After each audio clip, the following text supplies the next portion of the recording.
This is for the fathers around the globe. We love you more than you'll ever know. For the strength you gave me, you're truly amazing. Happy Father's Day. Place you on the highest pedestal. We love you more than you'll ever know. You chose to man up, you chose to stand up. Happy Father's Day. From my first breath to my first steps, Pops, you took me under your wing. So I'm under a king, which means I was destined to achieve anything, realize any dream. Hello anglers, this is Anglers 48 and welcome to the Anglers 48 show. Thank you for joining us on this episode. What are we going to be talking about in this episode, guys? Well, it's been a few days since I've been able to talk to you guys. On this episode, we're going to be talking about freshwater fishing and how challenging certain aspects of it are, a little more than the saltwater. Now, my last fishing trip was pretty interesting. It was Saturday, this past Saturday, and once again I went with my partner in crime Tony and a few other fellas, also relatives of Tony. Now, this is the second time that I hook up with my partner in crime and it starts drizzling on us, and we're getting soaked, and there was no warning. The weather wasn't saying anything that we were gonna get any rain. So we continued. Catching bait was pretty tough. Excuse me. I did have some bait, but I didn't take it with me. Unlike the previous visit where I took it as an emergency. Excuse me. So we were looking at different spots to throw the net so that we can get some shiner, some other little different minnows and stuff. So yeah, we were able to get started. Tony, he was able to catch a nice big bait.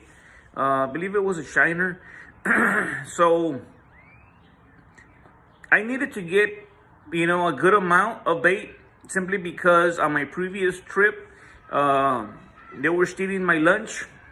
I would check the line, and all of a sudden they all didn't have bait. So I kept on rebaiting, and I figured if I don't get prepared, I won't have any bait, and that's the end of my fishing trip. So one big rule for anglers: if you're gonna go out there to sling the line, make sure you have plenty of bait.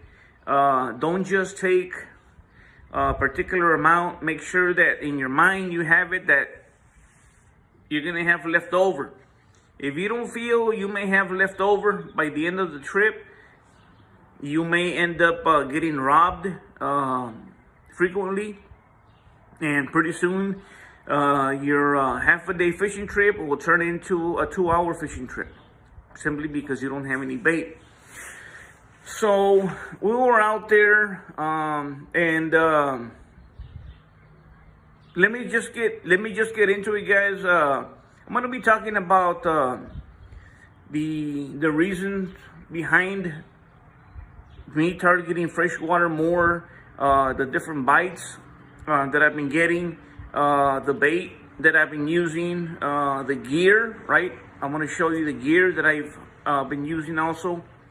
And does the expertise of saltwater translate to the expertise of freshwater? In a sense, I don't believe so. We've all fished long enough, right? We've all fished long enough that fishing, most of it is about luck. I've been in situations in areas where me and Tony, for example, or me, or we're getting outfished by a child. It happens. We are getting outfished by somebody who is there for the first time. So expertise, now the expertise kind of falls into us having, and the angler having more in their arsenal, right?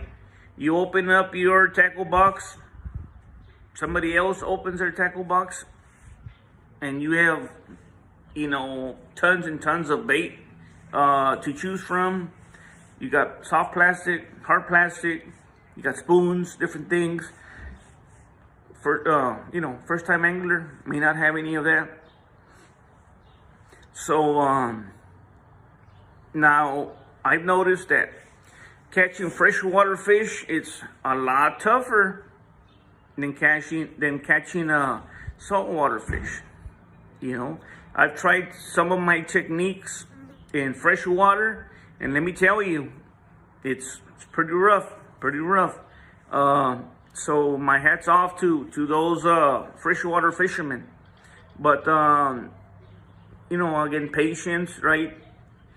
You're out there for 5 hours, 8 hours in a canal. Sometimes it's a lot less time, right? You don't have to get a boat into the canal.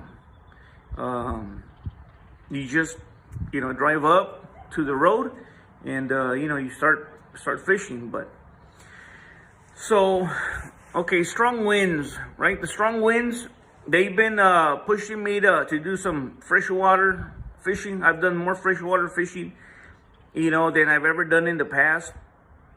And saltwater is always on my mind. I'm missing it for sure. I'm looking days ahead, and the weekend is looking pretty good. We're looking at low winds, and we're looking at light winds from the north. So we'll see how that plays out. It's been a month or so since I've been saltwater fishing, so the kayak hasn't touched the water in quite a while. As far as freshwater fishing, when you're fishing from a canal, you're embracing the winds. You're embracing them, right? That's why we're fishing canals, because those the brush, the trees, the banks, right? The elevated banks, those deter the winds, right? They stop the winds. But sometimes you don't want it to be too, calm, because then it's going to be too hot. You're going to be drenched in sweat. It's going to be too humid. So when you're fishing from a canal, that nice little breeze, that nice wind is a plus. Not when you're in the bay, not when you're on the kayak, right? So I embrace those winds, when I'm out there in the canals. Not so much when I'm fishing.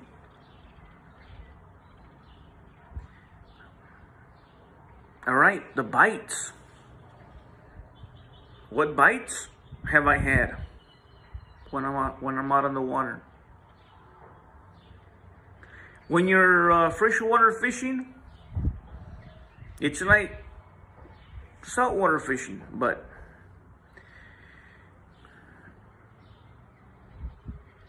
there are times when you're out there on the water and you're catching one right after another, or you and your friend are alternating catches. Catching is good. They may not be very big, but the catching is good.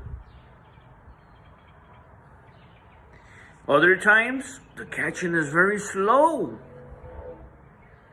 But when you catch it, it's a nice beauty, big beauty, a lot of meat. Other times, you're going to get that run. Like my friend, Mr. Rick Luna, check out his channel. He's been hitting the freshwater canals. He's been getting a lot of runs. So he's doing some freshwater fishing. Talk to him. He's having a lot of runs. He's getting addicted to freshwater fishing. And this is addicting me too. I love hearing talk to the anglers. We love hearing that drag. It doesn't get any sweeter than when the drag is either running or screaming.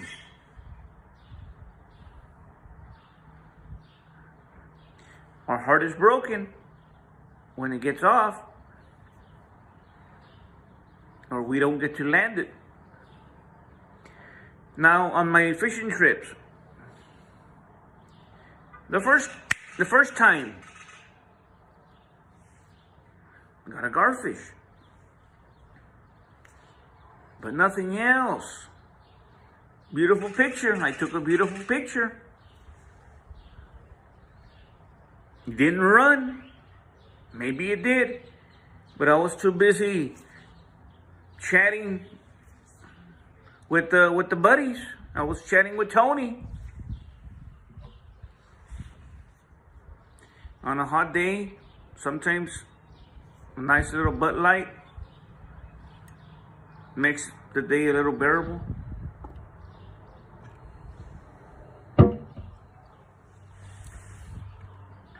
So I'm chatting with Tony. I got two poles on a rod holder down by the bank, and I have a rod on the bed of the truck, and it's just laying there, right? So I'm talking to Tony, and all of a sudden I hear a thud, right? I hear something. I look over and I see my fishing pole on the ground. See it on the ground. I grab it, and I'm feeling something, and as it's getting close to the bank, then it starts to fight. Then that's where I see that it's a guard. I have braided line on that rod, just that one. So 30-pound test, I was able to bring it over. Tony, he was gonna bring the hook, but I felt that I could bring it over. As I was fighting it, and as it was moving, I saw that my hook, that one, was coming out from the bottom of its mouth. And I'm like, I have him. He's not going anywhere.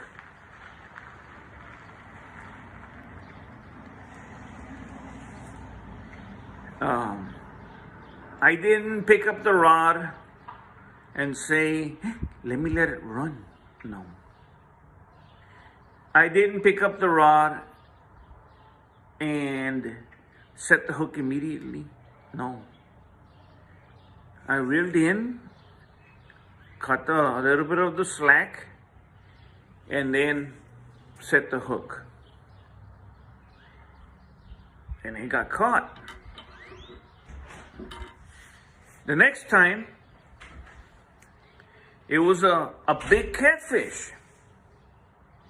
And that's it. Nothing else. No small kitties. No skunk. So, beautiful catfish. About 32 inches. Tony was catching some stuff. His buddies were catching. We were having a good time.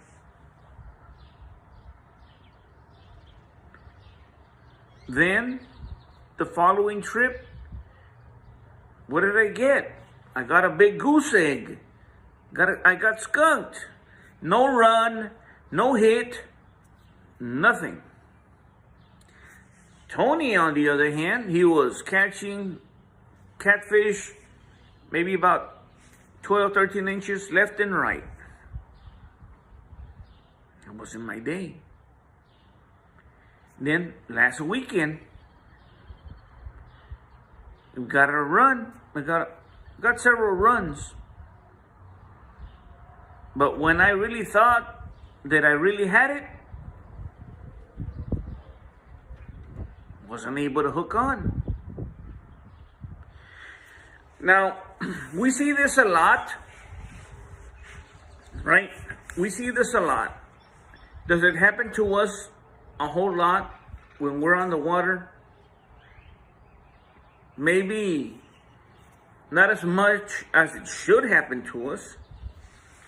But check this out. Give me a second. I'm going to demonstrate something.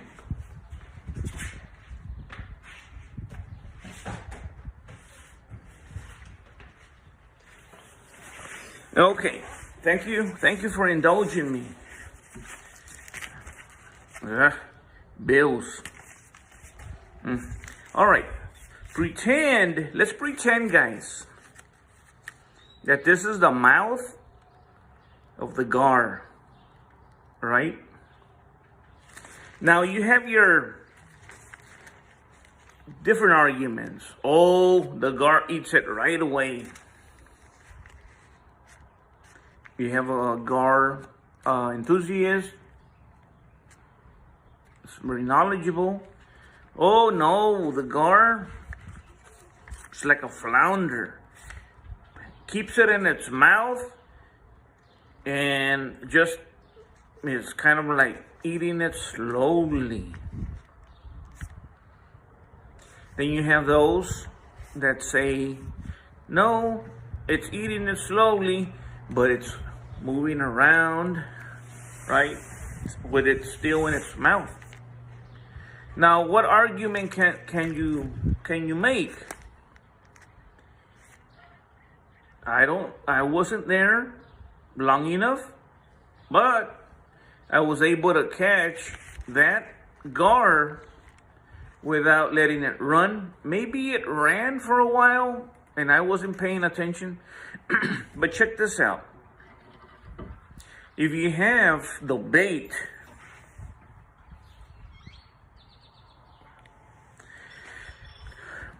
using this hook, right? The hook, for the most part, is going to be flat, like this, right? Where are you? Right there, flat. And let's go with that theory, that he's eating it slowly, enjoying it, you know, not necessarily swallowing it all the way. Now, when you set that hook, in essence, you're setting it, and the hook, it comes out like so. And we lost the fish. Now, sometimes the argument can be made, well, man, this one was really hungry and ate it all. By then, the hook is either in the intestines or somewhere hooked in the inside of the body. Now, the garfish that I got, the hook had made it clear through the bottom of the jaw. So you start saying, the hook.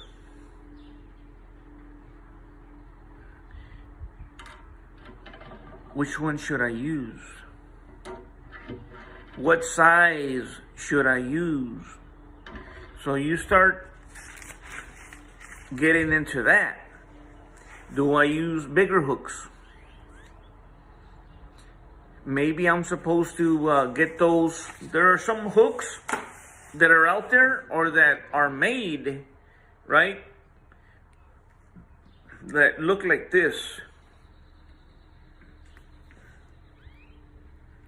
Like that. Tony, his partner, his friend, he made the hook like this, and he was using a particular braid. He used braid, tied it together, and maybe glued it or something. Is it gonna work? Not absolutely sure. Maybe zip tie, weld it. So, what about a treble hook? How will that work? Well, that depends what bait can fit here. I don't have anything bigger than this. If I'm going to use a treble hook, I'm going to go for a bigger treble hook where I can put a good piece of carp, a good piece of shiner, because these right here, sometimes you got to use all 3 points. If you use one of these where you're only going to use 1 point, as soon as you sling it, that thing flies off. So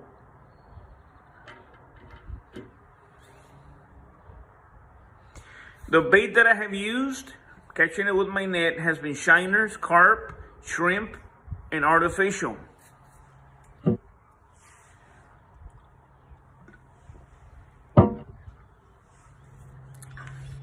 I used some artificial on my last fishing trip just to be able to sling something out there, possible a hookup or something on a bass. It just wasn't working. Slowed down the retrieve, picked up the retrieve, you know, a little hitch here. No. Okay, what kind of gear do I use? Well, guys, I'm still using my saltwater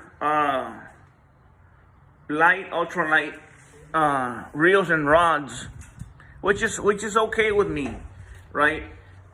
Yes, I want to land something, and this is it.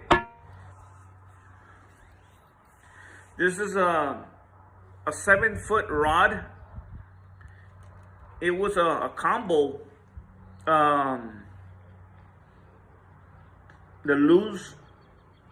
It was a loose combo, and again, the rod lasted longer than the reel, you know.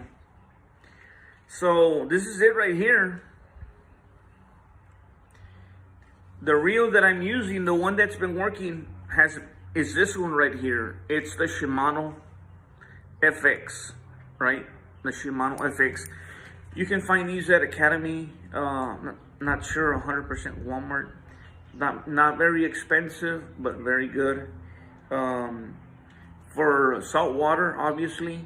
You go for freshwater, obviously. For these big fish, you may find, because you can find the smaller ones for smaller freshwater fishing, and then you see the 3,000, but you can go to the 4,000 or 5,000, bigger reels, bigger line, and yeah, 12-pound test line on this right here.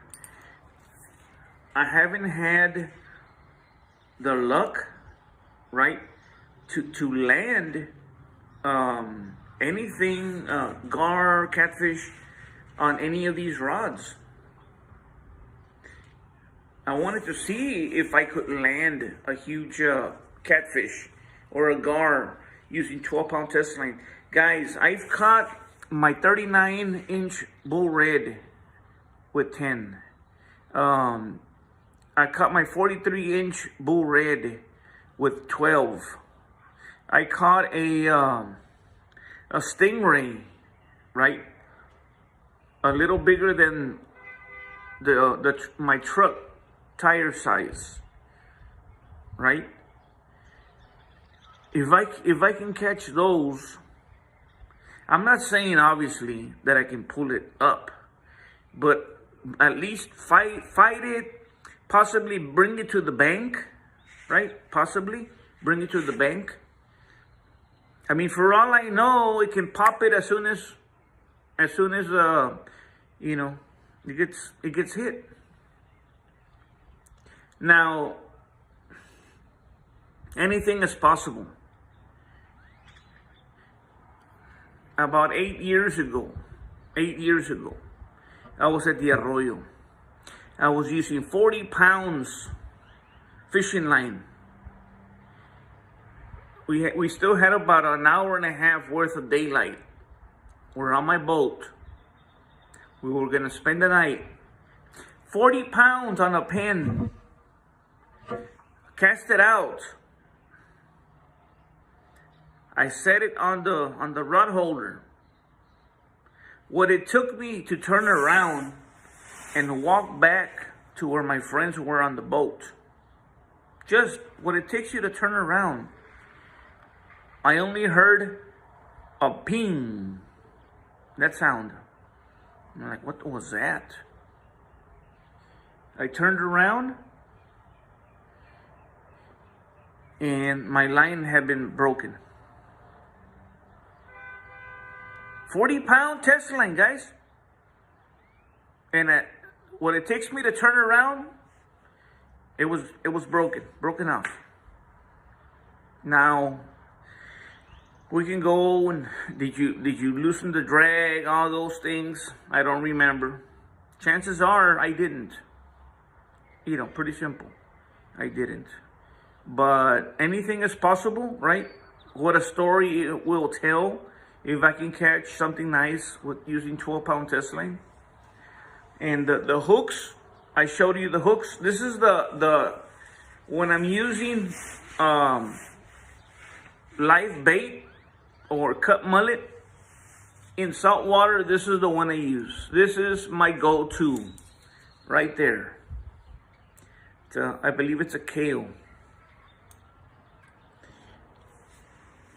Sometimes when I'm doing those overnighters, and now that I'm out there fishing for gar, I'm using the circle hook. Okay. I switched off to a triple hook here in saltwater. Didn't do much. Again, it's too small. I can't fit anything in here. I can cut it into pieces, but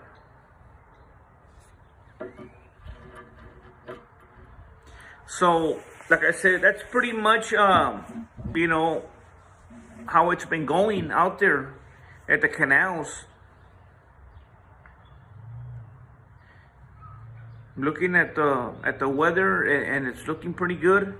We'll see how it goes, guys. We'll see how it goes. I want to be able to do a whole lot of things. My license is ready to go. I just renewed it. Got my tag for the redfish, and see how it goes. I'll leave you with that, guys. There's a couple of things that I need to attend to. I'm gonna see if I can edit this, and greatly appreciate those who take the time to watch these videos. It's not very easy to sit back and just watch you know, somebody talk, but there's a lot of stuff that we want to be able to get off our chest, and sometimes, you know, what's working for me may work for you, and then you may watch another video, what's working for him may work for you. So, you know, but yeah, very important, guys. Just a little tip: we have to continue to keep our fishing spots clean. We have to pick up after ourselves, guys. We can't litter. We gotta take a box, take a bag, so that we can put all our trash in there. We don't want any of these places closing up, and you know, the only ones that are going to be affected are us, right? If we have any carcasses, they go back in the water. and there'll be plenty of fish that will feast on those carcasses. So please keep the fishing spots clean. We greatly appreciate that, guys. And yeah, because the county and property owners, they can be really tough, man. Next time we'll go fishing, there will be a chain. So what's gonna happen? You close your fishing spot off. Now you're gonna go fishing where somebody else has their spot, right? So if you have a particular fishing spot and it's been working for you, hey, do your best. I'm gonna do my best, and we'll continue to spread the word on keeping the fishing spots clean. Until next time, guys, from Fort Texas, in the Anglers 48 show, Anglers 48 signing off. Thanks for watching, guys.